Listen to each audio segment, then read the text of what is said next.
Les deux soldats américains sont interrogés par l'un des présentateurs phares de la chaîne publique russe Russia Today, interdite de diffusion en France. Je dirais que c'est probablement par naïveté ou par stupidité que je suis venu ici avec une connaissance limitée du conflit qui s'y déroulait. Je voudrais dire à tous ceux qui réfléchissent à venir ici, réfléchissez sérieusement à vos motivations et à ce qui pourrait arriver, si c'est vraiment votre combat et si c'est vraiment quelque chose que vous voulez faire.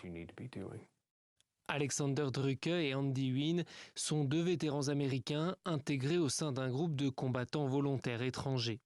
Dans cette interview, ils reprennent à leur compte la plupart des arguments de la propagande russe. C'est sur Twitter que l'annonce de leur capture a d'abord été faite il y a quelques jours, avant d'être confirmée par le président Joe Biden. Nous ne savons pas où ils sont, mais c'est pourquoi je répète que les Américains ne devraient pas se rendre en Ukraine maintenant. La chaîne de télévision russe affirme que les deux hommes seraient retenus dans un centre de détention dans la région du Donbass. Washington a insisté pour que les deux hommes soient traités comme des prisonniers de guerre.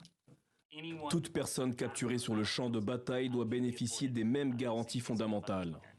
Moscou estime que les combattants étrangers en Ukraine sont des mercenaires et ne sont donc pas protégés par la Convention de Genève. La semaine dernière, 3 soldats, 2 Britanniques et un Marocain ont été condamnés à mort par les séparatistes pro-russes dans le Donbass.